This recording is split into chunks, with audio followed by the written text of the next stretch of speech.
अस्सलामुअलैकुम। आपको मेरे चैनल के कमों पर है खुशामदीद। उम्मीद है कि आप सब खैरियत से होंगे। आज मैं एमएस वर्ड का लेके आया हूँ एक नया लेक्चर। तो करते हैं आज का लेक्चर स्टार्ट। आज हम पढ़ेंगे फॉर्मेट पेंटर के बारे में, जो कि आपको ये रहनुमाई देगा। मेरा पॉइंटर ये है फॉर्मेट पेंटर, और ये एक पूरा बॉक्स है जिसका नाम है क्लिपबोर्ड। क्लिपबोर्ड के अंदर कट, कॉपी, पेस्ट और फॉर्मेट पेंटर मौजूद हैं। तो तरतीब से इनको मैं आपको दिखा देता हूं कि ये कैसे काम कर सकते हैं। सबसे पहले कॉपी। मैंने कॉपी यहां लिखा हुआ है। मैं चाहता हूं कि इसकी मजीद कॉपियां मुझे चाहिए। तो पहला काम, इसको सिलेक्ट कर लें शिफ्ट के साथ। मुझे इसकी कॉपी चाहिए तो आप अपने कीबोर्ड से ऑल्ट का बटन दबाइए, होम में जाएं, कॉपी करने की शॉर्ट की सी है, डन। कॉपी हो चुका है। रखना कहाँ है? इसके नीचे रखना है, डन। नीचे आ जाइए, ऑल्ट एच।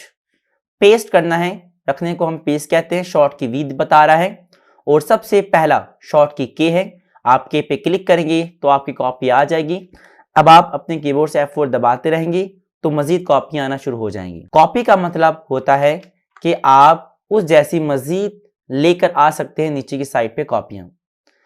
कट का मतलब होता है कि आप यहां से जो लिखा हुआ है खत्म कर दीजिए और किसी और जगह प्लेस पे लेके जाना चाहें तो आप कट का इस्तेमाल करते हैं। तो मुझे जो कट लिखा हुआ है यहां बिल्कुल नहीं चाहिए, आप उतने से सिलेक्ट कर लीजिए, ऑल्ट एच दबाइए। कट की शॉर्ट की आपको एक्स बता रहा है, आप कीबोर्ड से एक्स टाइप कीजिए। कट हो चुका। अब कंप्यूटर पूछता है कि कहां रखना है आपने। डाउन एरो से नीचे आइए, मुझे यहां रखना है, रखने को हम पेस्ट कहते हैं, ऑल्ट एच, वी का बटन दबाइए और यहां से पेस्ट करने शॉर्ट की के, तो डन। तो मैंने कट को वहां से उठाकर किसी और जगह पे इजीली रख दिया है। ये तो हो गया कट कॉपी पेस्ट। अब हम बात करते हैं फॉर्मेट पेंटर की। मान लीजिए कि यहां से लिखा हुआ है एक वर्ड ऑफिस, नीचे वर्ड एक्सेल और पावर पॉइंट टाइप हो चुका।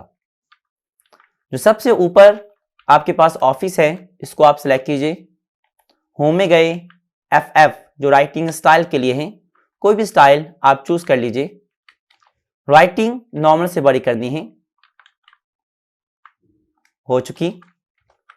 राइटिंग को कलर देना है, आप राइटिंग जो आपको बेहतर लगे कलर ले लीजिए। और यहां से जो मैंने राइटिंग के स्टाइल इस पे अप्लाई किए हैं, मुझे सेम यही स्टाइल एक्सेल पर भी अप्लाई करना है। बहुत ही आसान तरीका है। आप यहां से एक कैरेक्टर को सिलेक्ट कीजिए। मैंने इस वक्त F को सिलेक्ट किया है। जब हम कॉपी पेस्ट करते हैं तो उसके अंदर जो भी कैरेक्टर आपने सेलेक्ट किया है उसके अंदर दो चीजें होती हैं। एक होता है अल्फाबेट यानी कैरेक्टर, और दूसरा उसमें होती है फॉर्मेटिंग यानी डिजाइनिंग। जब हम सिंपल कॉपी पेस्ट करते हैं तो इन दोनों को उठाता है, उठाने के बाद किसी दूसरी जगह पे भी रख देता है। करके देखते हैं। इसको मैंने कॉपी करना है, सिंपल कॉपी हो चुका। मुझे रखना है पावर पॉइंट के बाद, यहां रखना है। जबकि पेस्ट करना होगा, ऑल्ट की मदद से फंक्शन में जाइए और इसको अप्लाई कर दीजिए, तो उसने सेम कॉपी आपको उठाकर नीचे दे दी। हम चाहते हैं, हमने जो F सिलेक्ट किया है इसमें जो राइटिंग का स्टाइल है वो हमें चाहिए, लेकिन F नहीं चाहिए। तो आप अपने कीबोर्ड से कंट्रोल C अगर दबाते हैं तो ये दोनों डिजाइनिंग उठाएगा, आपका F भी उठाएगा और आपकी डिजाइनिंग भी उठाएगा। अगर हमें अपना अल्फाबेट यानी F नहीं उठाना और सिर्फ डिजाइनिंग उठानी है तो आपको कंट्रोल शिफ्ट को दबा के रखना पड़ेगा और साथ C का बटन टाइप कर दीजिए। जब आप कंट्रोल शिफ्ट C का बटन टाइप करते हैं तो इसने आपके अल्फाबेट्स को छोड़ दिया और अंदर की डिजाइनिंग उठा ली। अब कंप्यूटर मुझसे पूछता है कि कौन से कैरेक्टर्स पे आप इस डिजाइनिंग को अप्लाई करना चाहते हैं, तो आप वो अल्फाबेट सेलेक्ट कर लीजिए। मुझे एक्सेल पे अप्लाई करना था, एक्सेल सेलेक्ट हो चुका है, मुझे वो सारी डिजाइनिंग इस पे अप्लाई करनी है, तो हमें रखनी है डिजाइनिंग, तो कंट्रोल शिफ्ट वी का बटन टाइप करेंगे तो सेम डिजाइनिंग आपको वहां से उठाकर दूसरी राइटिंग पे अप्लाई करके दे देता है। यह है फॉर्मेटिंग पेंटर, जो कि आप इस्तेमाल कर सकते हैं अपनी रोजमर्रा जिंदगी में, ऑफिस लेवल में। अगर आपको किसी ने फॉर्मेटिंग इस तरह अप्लाई करके दी, आप चाहते हैं मुझे इसको एक सिंपल राइटिंग में लेके आना है, जितनी डिजाइनिंग इसमें अप्लाई हुई है वो सब हटानी है, तो आप उतना हिस्सा सेलेक्ट कर लीजिए जितने हिस्से पे आपको अप्लाई करना है। मैंने ऑफिस सेलेक्ट किया।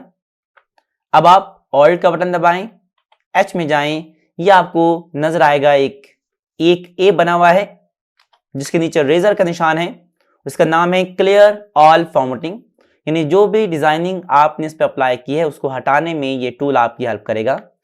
और हमें यहाँ से बता रहा है ई, जैसे आप ई का बटन दबाएंगे तो आपकी डिजाइनिंग हटाकर आपको दे देगा। आप चाहें तो उस तरह जा सकते हैं। दूसरा तरीका, आप डेटा सेलेक्ट करें, अपने कीबोर्ड से कंट्रोल का बटन दबा के रखें, स्पेस का बटन दबाकर छोड़ दें तो आपको नॉर्मल हालत में राइटिंग दे देता है। तो बड़ी आसानी से आप इन चीजों का इस्तेमाल कर सकते हैं अपनी रूटीन में। अब हम बात करते हैं अगले टूल्स पर। हमारे पास नेक्स्ट टूल आता है, ये टूल फाउंड टाइपोग्राफी हम इसको कहते हैं, इसको टेक्स्ट इफेक्ट्स एंड टाइपोग्राफी भी कह सकते हैं। मुझे इस राइटिंग को राइट पे लेके जाना है, तो राइट कमांड लिखते वक्त पहला कैरेक्टर आता है आर। अगर आप अपने कीबोर्ड से कंट्रोल का बटन दबा कर रखें और आर का बटन प्रेस कर दें तो आपकी वो राइटिंग राइट पर चली जाएगी जिसको आप लेकर जाना चाहते हैं। इस राइटिंग को नॉर्मल से बड़ा करना है। राइटिंग को हम सिलेक्ट कर लेते हैं। राइटिंग सिलेक्ट करने के बाद अगर आप एडवांस तरीके से राइटिंग को नॉर्मल से बड़ा करना चाहते हैं तो अपने कीबोर्ड से कंट्रोल का बटन दबा लीजिए और कर्ली ब्रैकेट में क्लोज ब्रैकेट अगर आप दबाते हैं तो आपकी राइटिंग बड़ी होना स्टार्ट हो जाएगी। अगर आप ओपन ब्रैकेट दबाते हैं कंट्रोल के साथ तो राइटिंग छोटी होना स्टार्ट हो जाएगी। आपको जितना साइज रखना हो बआसानी आप यहां से रख सकते हैं। रखने के बाद अब हम ऑल्ट की मदद से होम में आते हैं और आने के बाद फाउंड टाइपोग्राफी जो कि टेक्स्ट इफेक्ट में मौजूद है, इसमें आने के शॉर्ट की आपको FT बता रहा है। आप जैसे FT का बटन दबाएंगे तो कुछ प्रीसेट्स आपके सामने रुनुमा होंगे। आप जिस पे अपना पॉइंटर रखेंगे वैसा डिजाइन आपको बनाकर दे देगा। आप इससे आइडियाज तो ले लीजिए लेकिन इनका इस्तेमाल ना कीजिए, क्योंकि प्रोफेशनल इंसान दूसरों के बने हुए प्रीसेट तो देखता है लेकिन उनको देखने के बाद अपने आइडियाज खुद से डेवलप करता है। अगर आप इन्हीं प्रीसेट का इस्तेमाल कर लेते हैं तो इसमें आपने कोई कमाल नहीं किया, लेकिन अगर आप इनसे आइडियाज लेकर खुद से डिजाइन बनाते हैं तो आप प्रोफेशनल इंसान कहलाए जा सकते हैं। तो हम भी यहाँ प्रोफेशनल काम सीखने के लिए आए हैं, तो मैं खाली प्रीसेट आपके सामने लेके आता हूं और इसको अब हम करते हैं डिजाइन। अब हमारे माइंड के अंदर डिजाइन डेवलप कैसे होंगे वो भी मेरा ही काम है आपको बताना। ऑल्ट का बटन दबाइए, एच में जाइए, FT दबाइए तो आउटलाइन में O आपको शॉर्ट की प्रेजेंट कर रहा है। जैसे आप O का बटन टाइप करेंगे तो इस वक्त कुछ कलर्स रोनुमा हो चुके हैं, जिस पे पॉइंटर रखेंगे वो कलर आपको देना स्टार्ट कर देगा। मुझे पसंद आया रेड कलर, आप इस रेड कलर पे एंटर दबाएंगे तो वो कलर आपको दे देगा। ये जो लाइन आपको नजर आ रही है ये बहुत बारीक है। अगर आप विड्थ बढ़ाना चाहते हैं तो उसी ऑप्शन में दोबारा आ जाइए, आउटलाइन विड्थ शॉर्ट की W है, डाउन एरो टाइप कीजिए तो जो आपको डिजाइन नजर आ रहा था उसका जो आउटलाइन थी ऑफिस की, अब आपको विड्थ मोटी होती हुई नजर आ रही है। आपको जितना साइज लेना हो यहां से आप ले सकते हैं। हमें पसंद आएगी, इंटर दबाएंगे तो स्टाइल आपको अप्लाई कर देगा। आपको आउटलाइन बहुत सिंपल नजर आ रही है। अगर आप इसको डैशेस में करना चाहते हैं या स्टाइलिश करना चाहते हैं तो आउटलाइन में दोबारा आ जाइए और आने के बाद सबसे एंड में देखेंगे तो डैशेस लिखा हुआ है जिसकी शॉर्ट की है D। आप जैसे D का बटन टाइप करेंगे और डाउन एरो की तरफ आए तो जो प्रीसेट आप पॉइंटर रखेंगे वैसा डिज़ाइन आपको यहाँ बनाकर दे देगा। आपको जो बेहतर लगे आप यहाँ से ले सकते हैं और इसको अपनी फील्ड में इस्तेमाल कर सकते हैं। मुझे बेहतर लगा ये, इंटर दबाएंगे और इसको आप स्टाइल को अप्लाई कर सकते हैं। अब हम बात करते हैं नेक्स्ट। अगर आपको शेडो देना हो तो आप आइए, नेक्स्ट ऑप्शन आता है शेडो। शॉर्ट की है एस का बटन दबाने के बाद अब आपको कुछ ऑप्शन दिखा रहा है। हमारे पास टोटल 4 सेक्शन हैं, no shadow, outer, inner and prospective. No shadow यानी अगर आप पहले से शेडो ले चुके हैं और आप इसको हटाना चाहते हैं तो नो शेडो से आप हटा सकते हैं। आउटर में जो राइटिंग होगी उसके बाहर की साइड पे बहुत लाइट सा आपको शेडो दिखाएगा। इसमें नो डायरेक्शन है और नो डायरेक्शंस के सेट भी आपको दिखा रहा है। जिस एंगल में आपको शेडो अप्लाई करना है आप यहां से ले सकते हैं। अगर आप इनर की साइड पे लेना चाहते हैं शेडो तो आप निचले बॉक्स में आ जाइए। इसमें स्मूथ डिजाइन आपको दिखा रहा है। जो डिजाइन आपको बेहतर लगे आप यहां से इस्तेमाल कर सकते हैं अपनी डिजाइनिंग में। अगर आप चाहते हैं कि मुझे प्रोस्पेक्टिव चाहिए, एक शेडो प्रॉपर बनाना, तो आपको यहां से जो बेहतर प्रीसेट लगे आप यहां से लेकर अपनी फील्ड में इस्तेमाल कर सकते हैं। मुझे पसंद आया ये, इंटर दबाएंगे तो ये स्टाइल आपको अप्लाई कर देगा। अगर आप चाहते हैं कि मुझे इस राइटिंग की रिफ्लेक्शन बनानी है तो आप ऑप्शन में आ जाइए। रिफ्लेक्शन की शॉर्ट की आर है। यहां से एक है नो रिफ्लेक्शन, एक है रिफ्लेक्शन वेरिएशन। नो रिफ्लेक्शन हम जब इस्तेमाल करेंगे कि आप पहले से कोई रिफ्लेक्शन ले चुके हो, आप नहीं लेना चाहते तो नो रिफ्लेक्शन कर दीजिए। जबकि रिफ्लेक्शन वेरिएशन के अंदर आपको नो सेट दिखा रहा है। आपने अपना पॉइंटर लेफ्ट साइड पे सबसे टॉप पे रखा हुआ है और आप इस पॉइंट से नीचे की तरफ आते हैं तो आपकी रिफ्लेक्शन के दरमियान गैपिंग आएगा। मेन ऑब्जेक्ट और रिफ्लेक्शन के दरमियान गैप आएगा।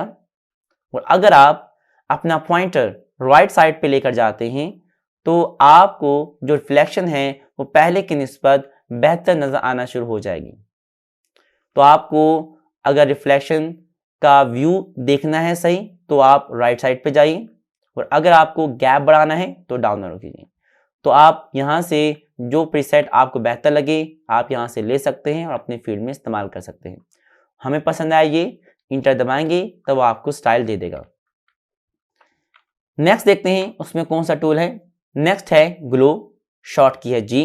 ग्लो आपकी आउटसाइड से जो आउटलाइन है वहां से कलर को उभार कर आपको देगा। इस पॉइंट से नीचे की तरफ आता हूं तो जो कलर आपका चूज है, जो सिलेक्ट है, उसको मजीद उभार कर देगा, ग्लो करेगा। और अगर आप राइट साइड पे जाते हैं तो मुख्तलिफ कलर्स कॉम्बिनेशन मौजूद हैं। जो आपको बेहतर लगे आप यहां से आइए और इस्तेमाल कर लें।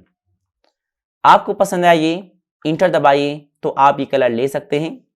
लेकिन अगर आपको इनमें से कोई कलर पसंद नहीं आ रहा तो मोर कलर्स में चले जाइए। यहाँ मज़ीद कलर्स मौजूद हैं। जो कलर आपको बेहतर लगे आप यहाँ से ले सकते हैं और अपनी फील्ड के हिसाब से इस्तेमाल कर सकते हैं। हमें पसंद आया ये, इंटर दबाएंगे तो वो कलर आपको अप्लाई करके दे देगा। यहाँ तक उम्मीद है कि आपको समझ आ चुकी होगी। आज के लिए इतना ही काफ़ी है। अगर आपको मेरे चैनल की वीडियोस पसंद आए तो आपको मालूम है कि यस, समझ तो गए होंगे आप। तो मिलते हैं एक नए लेक्चर के साथ। खुदा हाफिज।